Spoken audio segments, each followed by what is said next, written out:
할렐루야.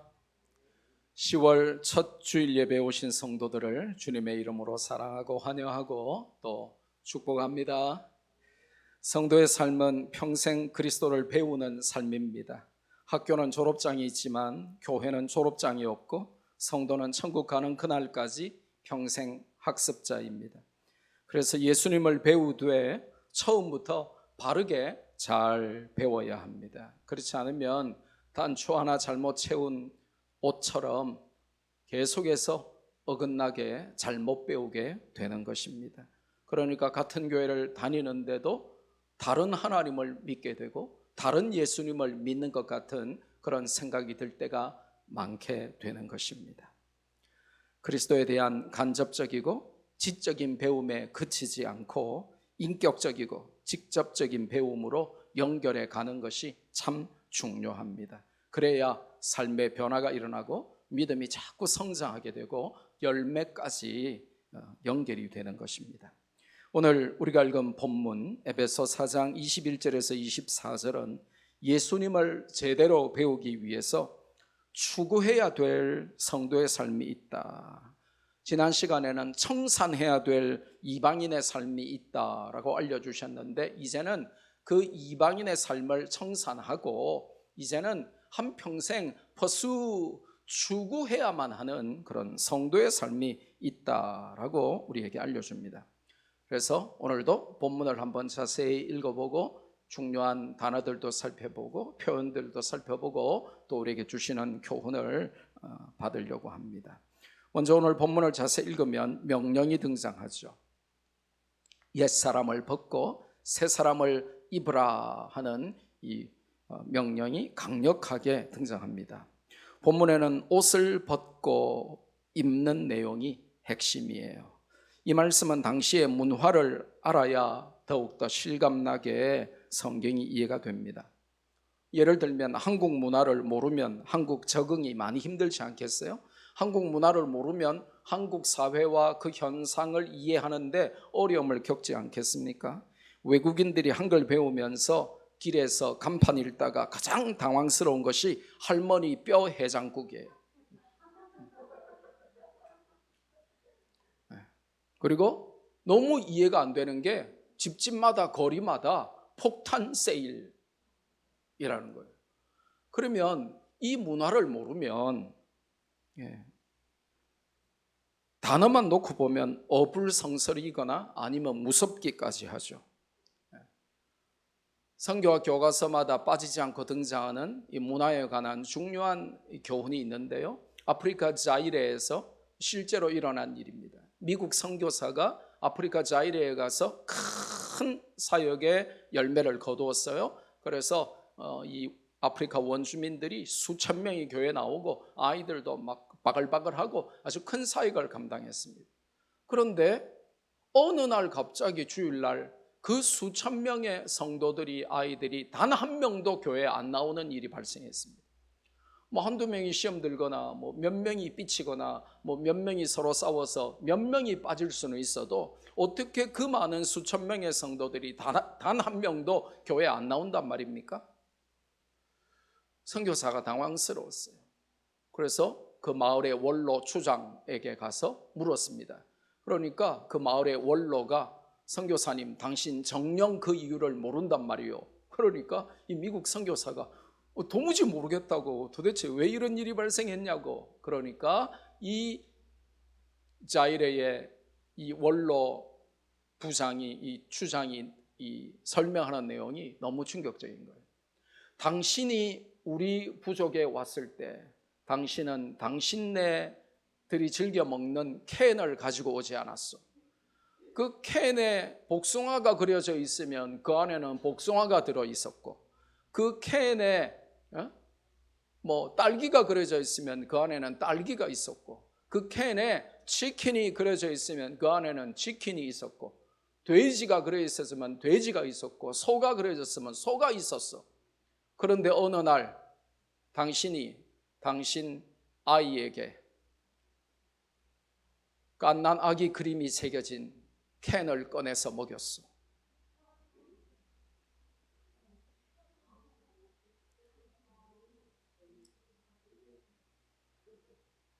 그때부터 이 선교사는 우리 아프리카의 아이를 다 잡아서 통조림으로 만들어서 자기 아이를 먹이거나 수출하기 위해서 들어온 사람이라는 소문이 퍼져서 아무도 안 나온 거예요. 이렇게 된 거예요. 그러니까 그 켄이라고 하는 미국을 대표하는 이 통조림 문화를 모르니까 아이가 그려져 있으면 아이에게 먹이라, 이제 그런 내용인데, 복숭아가 그려져 있으면 복숭아가 들어있고 치킨이 그려져 있으면 치킨이 들어있고 하다 보니까 그 안에 아기 고기가 들어있는 줄로 알았던 거예요. 이게 바로 선교학에서 굉장히 중요하게 다루는 이 문화에 관한 겁니다. 문화를 모르면 한 다른 문화권에 가서 복음 전하기가 그만큼 힘들어지는 거예요. 우리나라처럼 식당이 다양한 나라는 세계에 없어요. 그런데 하필 해장국인데 왜 할머니 뼈 해장국이냐고요. 할머니 죽여가지고 뼈를 울어가지고 먹는 줄 알 거 아니에요. 왜 세일을 하는데 폭탄을 세일하냐고요. 그러니까 외국인의 관점에서 문화를 모르면 그 사회에서 일어나는 현상이 이해가 안 될 때가 있어요. 그래서 문화를 알아야 사회를 아는 거예요. 성경도 마찬가지입니다. 왜 오늘 하필 옷을 벗고 옷을 입는 것으로 오늘 본문을 설명하고 있냐 하는 것도 그 당시의 문화를 알면 아주 이해가 빠르다 하는 것입니다. 바울은 믿음 생활을 설명하면서 새 옷을 입는 이미지로 굉장히 많이 묘사를 합니다. 성경 시대의 문화를 조금이라도 알면 이 성경 내용이 확실히 깨달아져요. 2000년 전을 생각해 봅시다. 지금으로부터 2000년 전 이 로마 제국이 전 세계에 퍼져 있던 그 당시, 이 바울이 에베소서를 쓰던 그 당시를 생각해 봅시다. 그 당시에는 노예들은 우리가 생각하는 것하고 달라요. 노예들의 딱 보면 노예다, 일반인이다를 아는 기준이 뭐냐면 옷이에요. 노예들은 옷을 입지 않았습니다. 그림에는 그래도 최소한은 가리게 나와요. 남자이든 여자이든 노예들은 최소한의 부끄러운 부분만 가리고 옷을 주지 않았습니다. 옷을 입지 않았어요. 뿐만 아니라 일반인들에게도 옷이라고 하는 것은 2000년 전에 지금 우리가 아무데나 시장에 가서 살 수 있는 그런 게 아니었습니다. 일반인들에게도 옷은 정말 값비싸고 소중한 그런 아주 귀한 것이었습니다.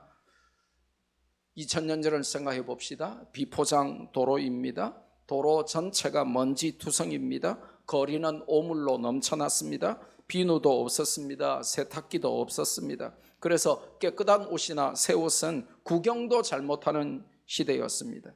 하지만 노예에서 해방이 되면 새로운 신분이 되어서 옷을 입을 수가 있었습니다. 예수님을 믿는 것은 새 옷을 입는 것과 같다. 그렇게 이제 성경이 설명을 하는 것이죠. 그런데 그 옷을 어떻게 입을 수가 있습니까? 더러워서 냄새가 나는 누더기 옷에 새 옷을 겹쳐 입지 않는다는 것이죠. 누더기 옷을 벗어야 새 옷을 입을 수가 있습니다. 그래서 성경은 옛사람의 옷을 벗고 그 다음에 새 사람의 옷을 입으라고 말을 하는 것입니다. 그러면 지난 시간 설교 내용과 연결이 되죠. 지난 시간에 에베소 4장 17절에서 19절에 보니까 청산해야 될 이방인의 삶을 설명하면서 마음의 허망함을 따라 사는 삶을 청산해라.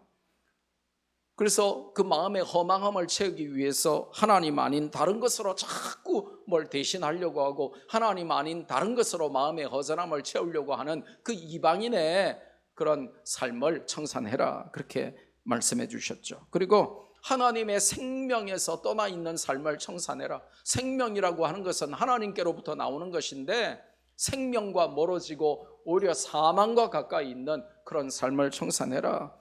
그렇지 않으면 너희의 총명이 어두워지고 마음을 자꾸 굳은 살처럼 마음이 딱딱해져서 양심에 화인 맞게 된다. 그렇게 성경에 알려주셨죠. 그리고 청산해야 될 이방인의 삶의 세 번째는 영적인 감각을 상실하고 육적인 것에만 센시티브하게 되는 그런 삶을 청산해라, 그렇게 알려주셨죠. 그렇지 않으면 자신을 방탕에 방임하게 되고 죄를 단지 지켜보는 차원이 아니라 그 죄를 즐기게 되고 그 죄를 추구하며 살게 되고 모든 더러운 것을 욕심을 따라 행하게 된다라고 청산해야 될 이방인의 삶을 정확히 지적하셨죠. 그러면서 그 옛사람의 옷을 벗고 이제는 새 사람을 입으라, 그렇게 명령하고 있습니다. 그러면 이유가 뭐죠? 21절에 이유가 등장하죠. 니네들은 예수님 안에 있는 진리를 듣고 예수님에게 배웠기 때문에 그렇다는 것입니다. 지난 시간에 마지막 절 20절이었잖아요. 니네들은 예수님을 그런 식으로 배우지 않았어. 니네들은 예수님을 정확하게 제대로 바로 복음을 바로 듣고 바로 배웠지 않니? 그러니까 이방인들처럼 살면 안 되는 거야 라고 20절에 도전하시면서 21절에 그 예수님 안에만 진리가 있고 그 예수님 안에 있는 진리를 너희가 들었고 배웠기 때문에 이제는 더 이상 냄새나는 옛사람의 옷을 입고 있으면 안 되고 새 사람의 옷을 입어야만 한다는 것입니다. 진리란 예수님을 떠나서는 성립하지 않습니다. 진리는 오직 예수님 안에만 있습니다. 예수님께서 스스로 진리이심을 선포하신 성경을 우리는 너무나 잘 알죠? 어딥니까? 요한복음 14장 6절 예수께서 이르시되 내가 곧 길이요 진리요 생명이니. 헬라어 원문에는 정관사 헤이가 각각 길 진리 생명 앞에 붙어 있어요. 내가 곧 그 유일한 단 한 길이요 그 유일한 단 하나의 진리요 그 유일한 단 하나의 생명이니, 이렇게 원문에 되어 있다고 제가 누누이 수십 번을 설명을 했습니다. 이 세상의 길이 단 하나 있다면 예수님이요, 이 세상의 진리가 단 하나 있다면 예수님이요, 이 세상의 생명이 단 하나 있다면 예수님이다, 이렇게 기록이 되어 있단 말이에요. 그래서 나로 말미암지 않고는 아버지께로 올 자가 없느니라. Jesus answered, I am the way and the truth and the life. 정관사 더가 각각 다 붙어 있죠. 오직 유일한 것 앞에만 붙이는 중학교 1학년 1학기 셋째 시간에 배우는 정관사 더의 용법입니다. 예수님만이 유일한 길이요 유일한 진리요 유일한 생명이라는 것입니다. No one comes to the Father except through me. 나를 통하지 않고는 아버지께로 갈 자가 없느니라. 그래서 예수님 안에 있는 진리, 예수님이라고 하는 궁극적인 진리, 그 예수님을 통해서 배우고 들었기 때문에 니네들은 새 옷을 입고 있어야 마땅한 자들인데 아직도 옛 사람의 옷을 입고 있다는 게 말이나 되냐, 가당키나 하냐, 이렇게 지금 성경이 설명하는 것입니다. 그러면서 비교를 하죠. 옛사람과 새사람의 특징을 자세히 비교해 주시죠. 옛사람의 옷을 입었는지 새사람의 옷을 입었는지 어떻게 압니까? 특징이 있다고 알려주시는 거예요.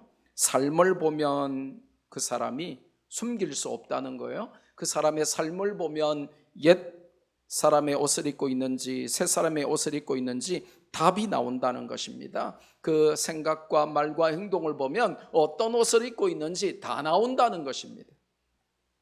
옛사람은 팔라이온 안트로폰인데 회심하고 믿기 전에 죄의 지배와 세상의 통치 아래 살던 모습을 의미하는 단어입니다. 새 사람은 카이논 안트로폰인데 그리스도 안에 있는 거듭난 사람을 의미합니다. 그래서 TV 광고에서 여러분 많이 보시죠? Before and after. 이 제품을 사용하기 전과 후, 그래가지고 전에는 막 주름이 쭈글쭈글 하다가 이걸 막 샥 발랐더니 갑자기 주름이 하나도 없이 막 아주 아기 살결같이 보드랍게 됐다. 전에는 뭐 머리숱이 뭐 듬성듬성 거의 없는데 이 샴푸를 했더니 막 그냥 갑자기 머리가 뭐 10배 좀 났다. 그러면서 이렇게 아주 드라마틱한 아주 극적인 대조를 보여주는 이 before와 after처럼 오늘 이 본문이 옛사람과 새사람을 비교하고 대조하죠. 그래서 옛사람의 특징이 먼저 나옵니다. 22절에 옛사람의 특징이 성경 전체를 찾아보면 수백 가지가 될 거예요. 근데 오늘 본문에만 두 가지로 간단하게 옛사람을 설명을 하죠. 첫째로는 유혹의 욕심을 따른다는 것입니다. 이 유혹의 욕심, 이렇게 한글로 번역됐는데 원문의 뜻은 속이는 욕심입니다. Deceitful desires, 속인다는 것입니다. 무슨 말입니까? 욕심은 나를 완벽하게 속여요.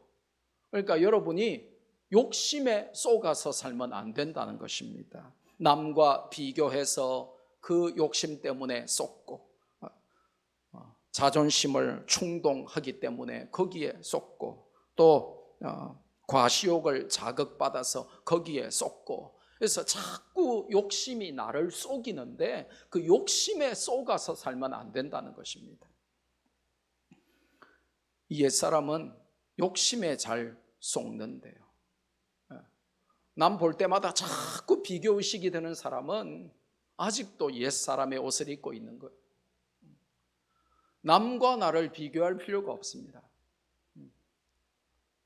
근데 이제 열등감이 심한 사람은 자꾸 비교를 하거든요. 이게 우리를 파멸로, 불행으로 이끄는데 제발 어머니들 다른 집 애들하고 비교하지 마세요. 그래서 나온 말이 뭐예요? 엄친아가 뭐예요? 엄마 친구 아들, 있지도 않은 가상의 엄마 친구 아들은 말이야 그러면서, 엄마 친구 딸은 말이야 그러면서 자꾸 남의 자식과 가상에 있지도 않은 AI 같은 남의 자식과 내 자식을 자꾸만 비교하면 이게 불행이 시작되는 거예요. 그러니까 비교하면 안 돼. 그리고 자존심으로 충만하게 사시는 분 있죠. 다른 거는 다 용납이 되는데 자존심 상하면 안 되는 분들이 있죠. 자존심 상하면 막 성도도 필요 없고 목사도 필요 없고 막 예배 중에도 필요 없고 교회도 필요 없고 자존심 상하면 확 뒤집어지는 사람이 있죠. 자존심 상하면 할 말 못할 말 막 분노 막 그냥 기절 막 다 하는 분 있죠. 이런 분들은 옛 사람의 옷을 입고 있는 거예요. 그게 자존심이 나를 망치죠. 과시욕. 우리가 인생을 살아가면서 뭘 그래 자랑할 게 많다고 자꾸 과시를 하겠어요? 이것들이 바로 deceitful desires, 속이는 욕심이라는 거예요. 우리를 자꾸 속인다는 거예요. 여러분 주변에 누가 예쁘면 인정해 주세요. 그래, 네 잘났어. 그러면서 박수 쳐주세요. 네 예뻐. 그리고 박수 쳐주세요. 얼마나 좋아요. 내 옆에 예쁜 사람이 있으니까. 근데 그러고 치 그러고 뭐 그러면 참 인생이 비참해지는 거예요. 누가 아주 부자가 있으면 박수 쳐주세요. 그래 고마워 수고해 그래 맛있는 거 많이 사줘 그러면서. 그런데 막 집에 가가지고 밤잠을 못 자고 이를 갈고 막 남편 막 바가지 끓고 당신은 뭐 했냐 그러고 막 이렇게 나오면 인생이 비참해지는 거예요. 자꾸만 욕심은 나를 속여요. 근데 그 속이는 욕심을 따르는 것이 옛사람의 특징이다라고 설명을 합니다. 이 욕심이라고 한글로 번역된 이 헬라어 단어 에피슈미아스는 무슨 뜻이냐고 하면 단순한 욕심이 아니고 정도를 넘어서 도가 지나쳐서 자신을 해하기까지 이르는 탐욕, 이걸 설명하는 헬라어 단어가 바로 한글로 욕심이라고 단순히 번역된 에피스미아스라는 단어의 뜻입니다. 뭐라고요? 자신을 죽이고 남도 죽이는 탐욕.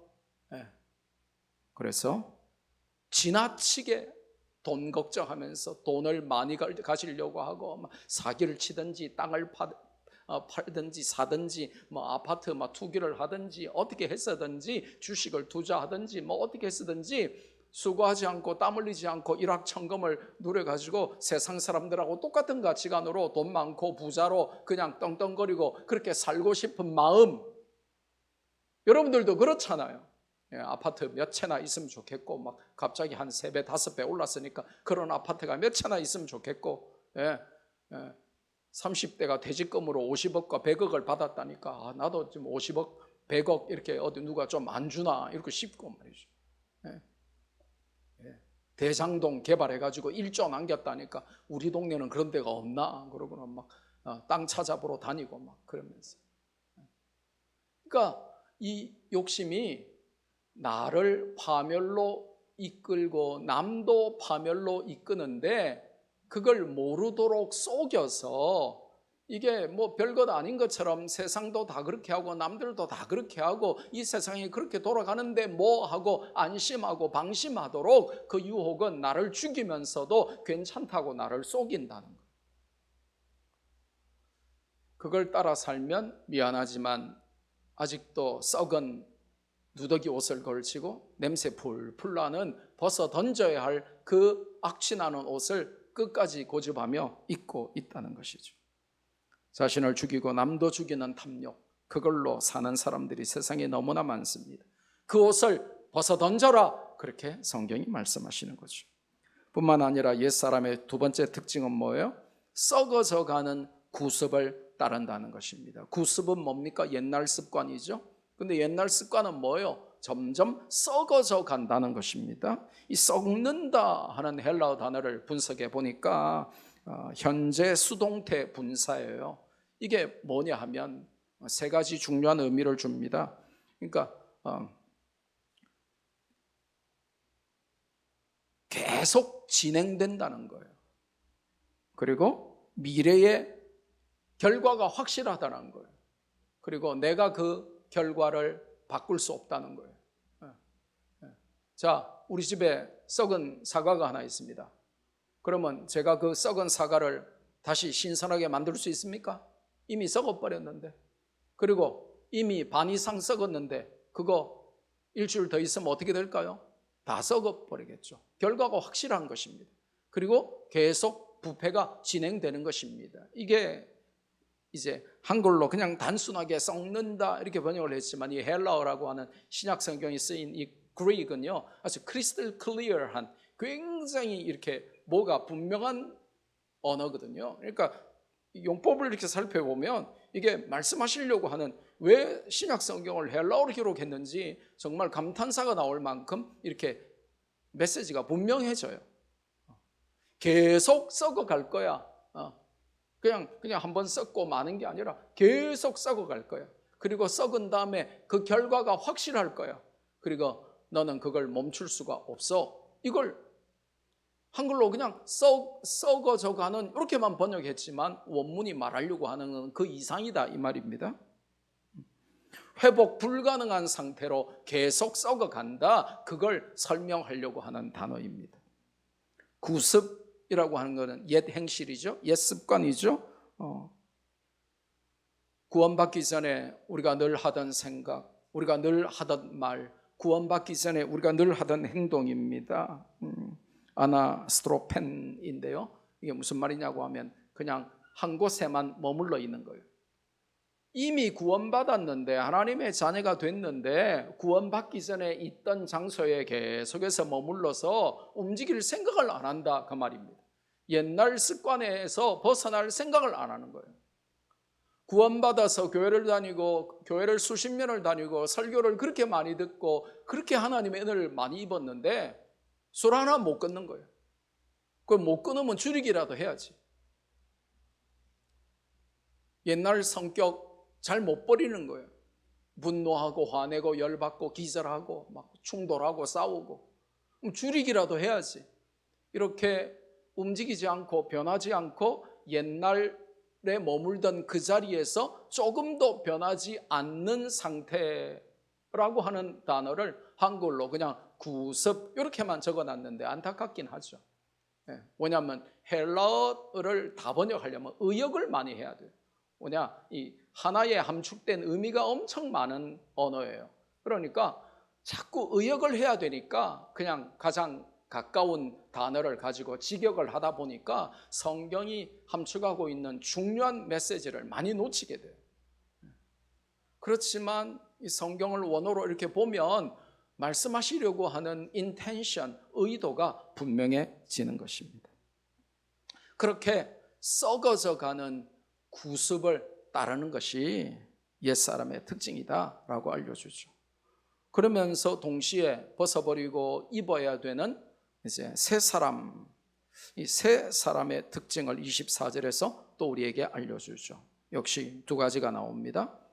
이 새 사람이라고 하는 것은 순서적이고 시간적인 새로움을 말하는 것이 아니에요.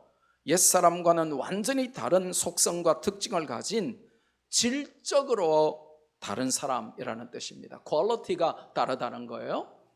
순서적으로 새 것이다, 시간적으로 새 것이다, 이게 아니고 속성과 특징이 질적으로 다른 사람, 이게 새 사람입니다. 이 새 사람은 누굽니까? 특징이 뭐예요? 두 가지가 등장하죠. 첫째로는 하나님을 따릅니다. 와, what a comparison. 이 대조를 보십시오. 옛사람과 새사람의 결정적인 차이는 뭡니까? 따르는 대상이 바뀐다는 거예요. 옛사람과 새사람의 결정적인 차이가 뭔 줄 아세요? 노는 물이 다르다는 거예요. 은혜를 받은 사람, 구원받은 사람, 새 사람의 옷을 입은 사람은요, 믿음 좋은 사람하고 놉니다. 그런데요, 옛사람의 옷을 아직도 입고 있는 사람은요, 늘 술친구하고만 놀아요. 나를 죽이고 나를 타락시키고 나를 나쁘게 만드는 사람하고만 계속 놀아요. 따르는 사람이, 대상이 완전히 바뀌게 돼요. 새로운 사람은 하나님을 따릅니다. 추구하는 삶이 완전히 정반대가 된다는 것입니다. 새 사람은 옛자에게 만족을 주던 세상과 죄악의 욕심을 따르지 않고 하나님을 추구한다는 것입니다.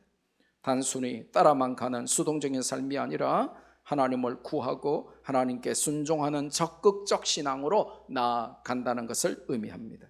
자기 의지로 예배 나와요. 배우자가 가자고 억지로 사정하고 바가지 끌어야 마지못해 끌려 나오는 것이 아니고 자기 의지로 예배 나와요. 부모가 교회 가자고 협박하고 안 나오면 용돈 안 준다 그러고 부모가 막 혼내니까 할 수 없이 입 이만큼 튀나가지고 인간 됐다 우리 됐다 우리 됐다 인간 됐다 하면서 마지못해 교회에 끌려 나오는 것이 아니라 자기가 일찍 일어나서 샤워하고 성경책 챙기고 준비해가지고 자기 의지로 교회 나와요. 하도 성경 안 읽는다고 뭐라 하니까 억지로 마지못해 한두 장 읽다가 포기하는 것이 아니라 자기 의지로 성경을 읽습니다. 그리고 누가 시켜서 아니면 기도할 수밖에 없는 코너로 하나님이 몰아붙이시니까 할 수 없이 기도하는 것이 아니라 늘 시간을 내어서 하나님 앞에 자기 의지로 기도합니다. 그리고 무엇보다도 자기 의지로 기뻐서 즐거워서 내가 뭐 교회에서 할 수 있는 게 없나, 이 공동체에서 내가 할 수 있는 게 없나 하고 자기 의지로 교회 봉사를 합니다. 그리고 자기 의지로 하나님이 기뻐하시는 삶을 살죠. 이게 하나님을 따르는 새 옷을 입은 사람들의 모습입니다. 새 사람은 더 이상 세상의 타락한 방식을 따르지 않으며 하나님을 따르고 성경을 따르게 되어 있는 것입니다. 뿐만 아니라 새 사람의 두 번째 특징이 뭡니까? 하나님을 따르면 어떻게 되는가를 보여줘요. 창세기 3장에서 아담이 불순종해서 잃어버렸던 하나님의 형상을 회복하게 됩니다. 창세기 1장 26절에 등장하는 원래의 형상을 회복하는 것이죠. 그게 바로 의와 진리와 거룩함이라고 하는 하나님의 형상을 회복하게 된다는 것입니다. 의가 뭡니까? righteousness, 의라고 하는 것은 하나님과의 관계 회복을 설명하는 단어입니다. 거룩함은 뭡니까? 하나님께 나가는 방법이죠. 진리는 뭡니까? 이 의와 거룩함을 완성시키는 방편이에요. 그래서 하나님의 형상을 회복하는 것은 예수 그리스도라고 하는 진리를 통해서 하나님 앞에서 의롭다함을 얻고 거룩하게 되어야 가능한 일이다 라고 우리에게 알려주죠. 자, 그러면 본문을 또 자세히 읽어보면 이제 방법이 등장하죠. 어떻게 옛사람을 벗고 새사람을 입을 수 있는가 구체적인 방법을 설명하시는데 심령이 새롭게 되어야 한다는 것입니다. 미장원에 가가지고 머리 스타일만 바꾼다고 새사람을 입을 수 있는 게 아니에요. 백화점 가서 아주 고급 브랜드의 멋진 옷을 사가지고 입는다고 새사람을 입을 수 있는 게 아니에요. 좋은 집에 살거나 좋은 자가용을 타거나 여러분이 어떤 껍데기를 바꾼다고 여러분이 새 사람을 입을 수 있는 게 아니고 속사람, inner being, 이 심령이 새롭게 되어야 옛사람을 벗고 새 사람을 입을 수 있다는 것입니다. 이 새롭게 한다 하는 단어도 역시 아주 중요한 단어인데 이 헬라어 원어가 가지는 함축적인 의미를 그냥 단순히 직역을 해서 그냥 새롭게 한다라고만 번역을 했지만 이렇게 단순하게 번역하면 안 되는 단어가 사용됐어요. 이 헬라어 현재 수동태 분사인데 무슨 말이냐고 하면 계속 반복이 되고 그리고 현재 분사니까 또 지금을 강조하고 또 수동태니까 내 힘으로 안 된다 이걸 지금 강조하는 겁니다. 무슨 말이냐? 새롭게 되려고 끊임없이 계속해서 새롭게 되려고 애를 써야 된다는 것입니다. 공부 못하는 애들은 간단합니다. 공부 한 번은 해봐요. 한 3분 이렇게. 근데 한 3분 했는데 안 된다 이겁니다. 포기하죠. 3분 해서 안 되면 1시간 하고 1시간 해서 안 되면 하루 하고 하루 해서 안 되면 이틀 하고 그러면 공부 못할 사람이 없습니다. 근데 나름 열심히 노력해요. 3분. 그리고는 한번 해보고는 포기하죠. 근데 계속 하라는 거예요. 이게 이제 새롭게 한 번 새롭게 되려고 한 번 예배 참석하고 한 번 기도해보고 한 번 성경 한 줄 읽어보고 그런 게 아니라 계속해서 새롭게 되도록 하라. 이게 성경 원문의 뜻이고요. 또 그거를 내일 하려고 하지 말고 모레 하려고 하지 말고 혹은 과거에 내가 열심히 믿음 생활하고 성경 읽고 기도한 걸로 만족하지 말고 지금 현재 그렇게 하라. 그렇게 이제 현재 분사이고요.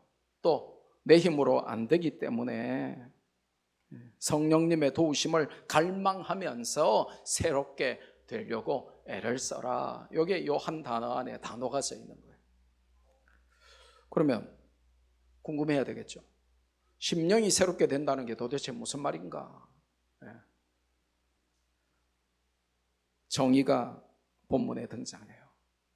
마음과 생각 이걸 의인화해가지고 마음과 생각의 태도를 바꾸는 것입니다. 마음과 생각이 나쁜 태도를 갖고 있는 것에서 벗어나서 내 마음과 내 생각의 태도를 바꾸는 것입니다. 이제 가장 대중적으로 많이 보는 영어 번역판이 NIV New International Version인데 이 NIV 판에는 심령을 새롭게 하다가 어떻게 번역됐냐면 To be made new in the attitudes of your minds. 너의 마음의 태도를 바꿔라. 마음의 태도만 언급했어요. 그런데 가장 최근에 이제 아주 각광받는 New Living Translation, 이 NLT 번역이라고 학자들이 심혈을 기울여서 또 번역한 좋은 번역판이 있는데 이 NLT에는 보면 Your thoughts and attitudes, 너의 생각과 태도를 바꾸는 것이다. 그렇게 번역을 했습니다. 그래서 마음과 생각과 태도 이것들을 바꾸는 것이 바로 심령이 새롭게 되는 것이다 하는 것입니다. 마음과 생각의 태도를 바꾸지 않고는 옛사람을 벗고 새사람을 입을 수가 없다는 것이죠. 그럼 그러려면 어떻게 해야 돼요? 마음과 생각의 태도를 바꾸려면 어떻게 해야 돼요? 그 비결까지 오늘 본문에 등장하죠. 주님께 듣고 배우라는 것입니다. 이게 굉장히 중요한 말씀이에요. 우리는 뭐를 통해서도 배웁니다. TV를 보면서도 배우고 드라마 보면서도 배우고 축구 보면서도 배우고 쇼핑하면서도 배우고 요새 애들은 공부는 안 하고 매일 유튜브 보면서 배운대요. 뭘 배우는지 모르지만 게임도 배우고 하여튼 배운대요. 사람은 배우는 존재예요. 근데 세상에 허탄한 것이 우리를 자꾸 가르치지 않도록 주님께 듣고 주님께 배워야 마음의 생각과 태도가 바뀌고, 그래야 우리가 옛사람을 벗고 새사람을 입어서 우리가 심령이 새로워질 수 있다는 것입니다. 세상의 문화나 유행이나 친구나 대중매체를 통해서가 아니라 주님께 듣고 배우는 것이 마음의 태도를 바꾸는 비결이라는 것입니다. 그래서 믿음은 말씀을 들으면서 나오는 것이에요. 억지로라도 여러분 자녀들이 여기에 나와 있고 억지로라도 안 믿는 여러분의 남편이 여기 나와 있어야 되는 이유가 뭐예요? 하나님의 말씀을 들음으로 믿음이 생기기 때문에. 그게 어디에 나와 있어요? 로마서 10장에 나와 있어요. 한번 같이 읽을까요? 로마서 10장 17절 시작. 그러므로 믿음은 들음에서 나며 들음은 그리스도의 말씀으로 말미암았느니라. 그리스도의 말씀을 들을 때 믿음이 생겨나는 거예요. 그러니까 이런 경험 해보셨을 거예요. 저는 교회 다녀도 내가 이렇게 설교 시간에 집중해 본 적이 있었던가? 저는 교회를 다녀도 그냥 예배 시간 때우는 수준이었는데, 요즘 희한하게 설교가 쏙쏙 귀에 들어오고 이상하게 내가 나도 모르게 막 이렇게 기록하고 있고 막 설교 적고 있고 막 설교 노트를 정리하고 있고, 나도 모르게 이렇게 요즘은 이렇게 하나님 말씀이 들려. 이게 바로 여러분에게 믿음이 자꾸 지금 자라고 있고 믿음이 생기는 증거예요. 그래서 믿음이라고 하는 것은 들음에서 말미암고, 이 들음이라고 하는 것은 세상에 유튜브나 음악을 듣는 게 아니라 그리스도의 말씀을 들을 때에 믿음이 자라게 된다라고 성경이 알려주죠. 그래야 심령이 새로워질 수 있어요. 그렇지 않으면 내 마음, 내 생각, 이게 새로워질 수가 없습니다. 여러분이 아무리 공부를 많이 하고 여러분이 아무리 세상에 좋은 경험을 많이 해도 그게 내 마음과 생각의 태도를 바꿀 수는 없어요. 하나님의 말씀만 내 심령을 깨끗하게 할 수 있습니다. 그러면 이제 비교적 굉장히 자세히 신학교에서 하는 것 이상으로 우리가 본문을 살펴봤습니다. 원문의 의미까지 다 살펴봤어요. 그럼 이제 남은 게 뭐죠? 적용하고 실천을 위해서 교훈을 받아야 되겠죠. 교훈을 만들어내는 것은 수십 가지를 만들어낼 수 있으나 짧은 설교 시간에 우리가 수십 가지를 다 볼 수는 없습니다. 첫째로 누구에게서 배우냐, 이게 평생을 좌우하는 거예요. 이단에게서 배우면 어떻게 돼요? 신천지 끌려가가지고 신천지에서 공부방에서 복음방 이런 데서 신천지 끌려가서 신천지 이단에게서 배우면 어떻게 됩니까? 열심히 배울수록 손해죠. 열심히 배울수록 진리에서 멀어지고 결국 지옥에 가겠죠. 그래서 누구에게 배우냐? 이게 내 평생, 내 일생을 좌우하는 겁니다. 진리를 배우되 예수님 안에서 배우라, 성경을 통해서 배우라, 바른 신학을 통해서 배우라, 좋은 교회에서 배워라, 말씀을 바로 전하는 목사에게서 배우라. 이런 교훈을 여러분이 얻어야 돼요. 여러분이 바른 신학이 있는 교단과 교회를 선택하는 것은 굉장히 중요합니다. 뭐냐? 성경을 하나님의 말씀으로 안 믿는 교단도 많이 있어요. 자유주의 교단들. 그래서 성경 말씀의 이 divine authority, 신적인 권위를 부인하고 그냥 성경을 성서라고 부르고, 일단 성경을 잡서처럼 성서 이렇게 부르는 교회는 아주 온전하지 못한 교회다, 이렇게 아시면 돼요. 성서는 없습니다. 여러분 이제 그럼 성경하고 성서는 뭐냐? 잘 들으세요. 잘 배우세요. 이제 한 책의 가치를 논할 때 경, 해, 서, 잡 이렇게 나갑니다. 뭐라고요? 경, 해, 서, 잡 이렇게 나와요. 가장 중요한 경전, 그러니까 목숨과도 바꿀 수 없는 진리를 다루는 책은 경이에요. 경. 그러니까 뭐예요? 성경이죠. 이해가 됩니까? 그거를 그 자체, 성경 자체는 아니지만 김두식 목사가 책을 써서 그걸 해석하고 심희성 목사가, 이병희 목사가 책을 써서 그걸 해석하면 그게 뭐예요? 해, 강해 할 때 해가 되는 거예요. 이해가 되죠? 예. 그리고 일반 세상에 잡다한 서적이 뭐예요? 서가 되는 거예요. 서. 예. 그런데 진짜 쓰레기 같은 가십거리 그런 거 뭐요? 그걸 무슨 지라고 하죠? 잡지. 그게 이제 경, 해, 서, 잡의 순서로 내려가는 거죠. 근데 성경을 그냥 일반 책의 수준으로 확 내려가지고 성경의 divine authority를 부인하며 성경을 그냥 성서 정도로만 주장하고 보는 사람들이 너무 많아요. 그런 교단의 교회 가면 안 된다 이거예요. 성경을 하나님의 말씀으로 믿는 개혁주의, 정확하게 진리의 말씀으로 보는 좋은 교단에서 여러분이 믿음 생활하는 것은 하나님의 은혜요 복인 줄 아시기를 바랍니다. 누구에게서 배우냐? 이게 중요한 것입니다. 그리고 사람을 기준으로 배우지도 말고 사람을 기준으로 만족하지도 말고 예수님을 통해서 배우고 예수님을 닮아가도록 배우고 예수님께 이르도록 에베소서가 계속 강조하는 대로 그분의 장성한 분량이 충만한 데 이르기까지 계속해서 예수님을 목표로 배워가라는 것입니다. 그러다 보면 내가 존경하던 우리 부모님의 신앙을 초월할 수도 있고 내가 존경하고 나를 가르쳤던 목사님의 신앙을 초월할 수도 있고 그럼에도 불구하고 그것 때문에 교만하거나 거기에 만족하지도 말고 계속 전진해서 그리스도의 장성한 분량에 충만할 때까지 전진하라는 것입니다. 내가 누구에게 배우냐? 이게 평생을 좌우해요. 제가 중학교 1학년 때 우리 위대하신 천정식 선생님, 영어 선생님, 영어 교과서 1과 2과 안 외워오면 그날 그 분필 뚜껑으로 이렇게 볼태기를 30대씩 때렸거든요. 그러니까 맞아 죽는 겁니다. 온 반이 한 3분의 2는 맞아 죽어요.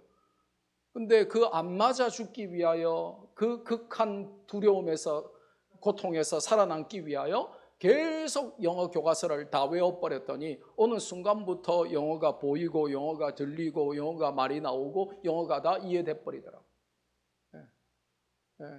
그 악랄하고 그 무서웠던 그 천정식 선생님 아마 살아계시면 아마 한 90세나 되셨을까요? 80세 넘으셨을까요? 그때는 미워 죽겠는데 왜 저렇게 악랄하고 잔인하고 14살짜리 그 아이의 볼태기를 들고 분필 담는 그 당시에 나무통이 있었어요. 그 나무통에 뚜껑을 뼈가지고 이거를 이렇게 수십 대를 때리는 그 잔인함을 이해가 안 됐는데 어쨌든 간에 그분에게 배우면서 맞아 죽지 않도록 스스로를 채찍질하며 열심히 영어책을 외우다 보니까 어느 순간에 영어가 되더라고요. 그래서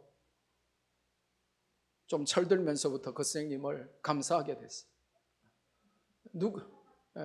여러분 지금 학교 다니면서 미워 죽는 선생님 있죠? 그 미워 죽는 그 선생님이 여러분 평생에 제일 좋은 스승이 될 수 있어요.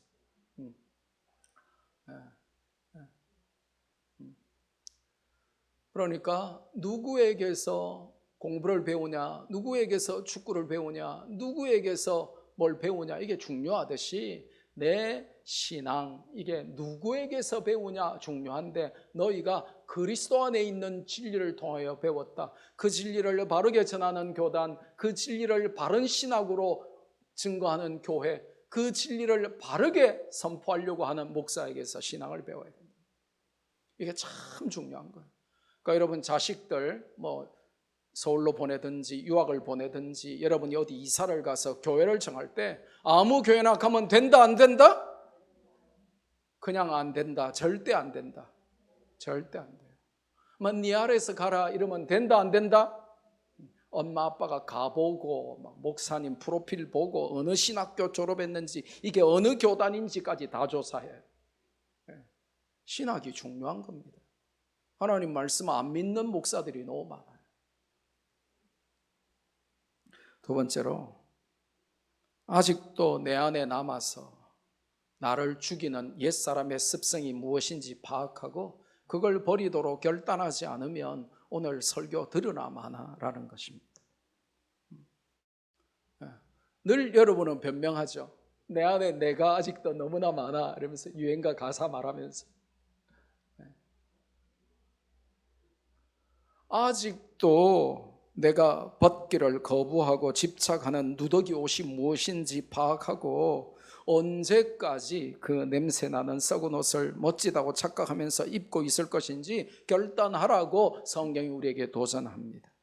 적어도 이 말씀을 읽은 자, 이 본문을 설교 듣는 자는 그래야 한다는 것입니다.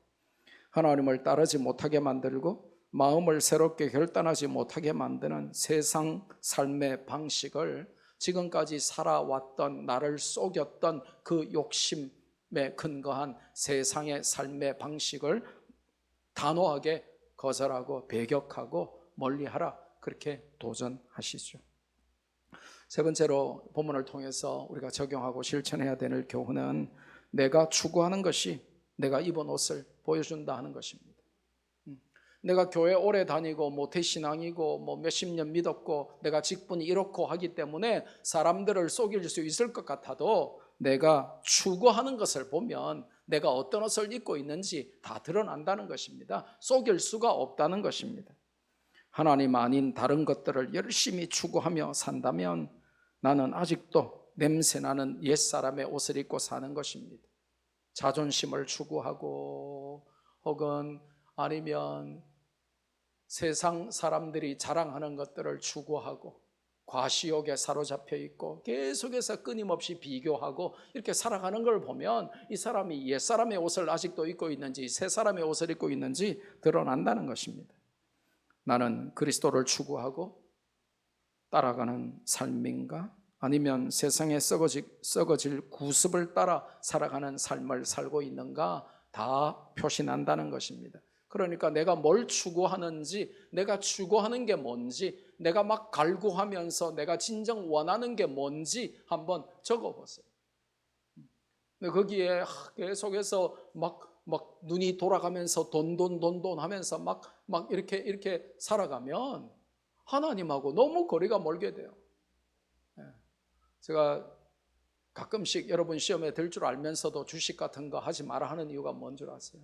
주식하는 분 되게 싫어하겠지. 목사님은 시대에 뒤떨어져 그러겠지. 근데 그거 하지 말라는 이유가 뭔 줄 아세요? 하루 종일 그것 때문에 일희일비해요.